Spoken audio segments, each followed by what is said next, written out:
السلام عليكم ورحمة الله وبركاته. الحمد لله وحده والصلاة والسلام على من لا نبي بعده وعلى آله وأصحابه الذين هم كرام البررة أما بعد. সম্মানিত প্রিয় ভাইরা, আজ আমরা উপস্থিত হয়েছি ইম্পর্টেন্ট একটি বিষয় নিয়ে, সেটি হচ্ছে তাগুত। কত প্রকার? তাগুত অনেক প্রকার রয়েছে, তবে সমাজে বহুল প্রচলিত 8 প্রকার। তার মাঝ থেকে আমরা দুটি প্রকার আলোচনা করব, 1 নম্বর প্রকার এবং 2 নম্বর প্রকার। আরগুলো ইনশাআল্লাহ বাদ বাকিতে করব। 1 নম্বর প্রকার হচ্ছে তাগুত, মানে হচ্ছে ইবলিস। সে আল্লাহকে বাদ দিয়ে তার ইবাদতের দিকে মানুষকে আহ্বান করে এবং মানুষকে এক পর্যায়ে সে তাগুতে পরিণত করে ফেলে, নাউযুবিল্লাহ। এবং সে এই তাগুতের দিকে মানুষকে উস্কানি দেয়, এমনকি অন্যান্য তাগুতদেরকেও সে পরিচালনা করে থাকে।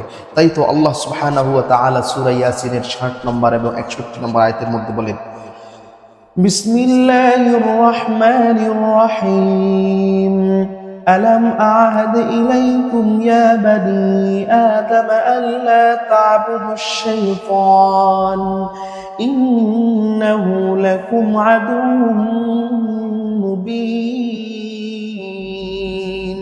আল্লাহ তাআলা বলেন, হে আদম সন্তান, আমি কি তোমাদেরকে নির্দেশ দেইনি যে আল্লাহ তা'বুদুশ শাইতান, তোমরা শয়তানের ইবাদত করো না, শয়তানের কথা শুনো না, শয়তানের দাসত্ব করো না।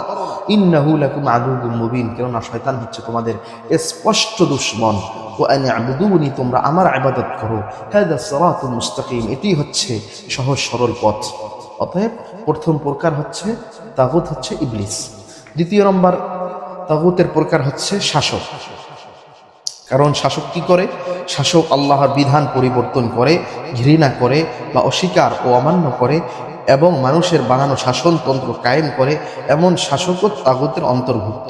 যেমন কেউ যদি বলে এটা 21 শতাব্দী, এ যুগে মধ্যযুগীয় কোরআনের আইন অচল, এগুলো মধ্যযুগীয় বর্বরতা, যেমন চোরের হাত কাটা, কিসাস, রজম, এসব কোরআনিক বিধান বর্তমান যুগে চলে না ইত্যাদি, তাহলে তার ঈমান আর থাকবে না, তার ঈমান ভঙ্গ হয়ে যায়।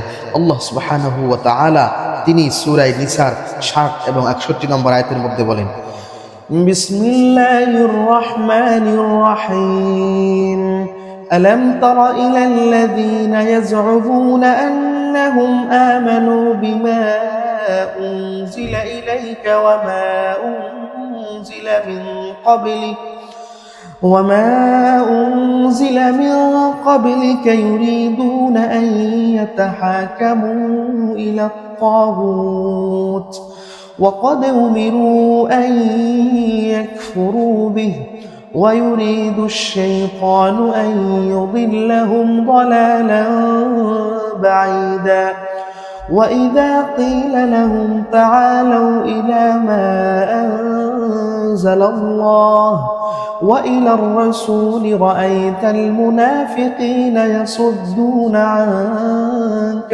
صدودا। আল্লাহ সুবহানাহু ওয়া তাআলা বলেন, তুমি কি সেই লোকদের প্রতি লক্ষ্য করনি যারা তোমার প্রতি অবতীর্ণ কিতাবের এবং তোমার আগে অবতীর্ণ কিতাবের উপর ঈমান এনেছে বলে দাবি করে, কিন্তু তাগুতের কাছে বিচার প্রার্থী হতে চায়, অথচ তাকে বাদ করার জন্য তাদেরকে নির্দেশ দেওয়া হয়েছে, তা ছেড়ে দেওয়ার জন্য, বর্জন করার জন্য তাদেরকে নির্দেশ দেওয়া হয়েছে। শয়তান তাদেরকে পথ ভ্রষ্ট করে বহু দূরে নিয়ে যেতে চায়। যখন তাদেরকে বলা হয় তোমরা আল্লাহর অবতীর্ণ কিতাবের এবং রাসূলের দিকে এসো, তখন তুমি ওই মুনাফিকদেরকে দেখবে তারা তোমার নিকট হতে ঘৃণা ভরে মুখ ফিরিয়ে নিচ্ছে। এই হচ্ছে শাসকদের অবস্থা। তো আল্লাহ তাআলা আমাদেরকে এই তাগুতের 2 প্রকার বুঝে তার উপর আমল করে এই তাগুতকে বর্জন করার তৌফিক দান করুন। এবং এমন শাসক যারা তাগুত, তাদেরকে দেশের ক্ষমতা থেকে বহিষ্কার করে ইসলাম অনুযায়ী, যারা তাগুত নয় আন তাগুত, তাদেরকে ইসলামী খেলাফতে বসার তৌফিক ইনায়াত করুন। ওয়া আখিরু দাওয়ানা আনিল হামদুলিল্লাহি রাব্বিল আলামিন। ওয়াসসালামু আলাইকুম।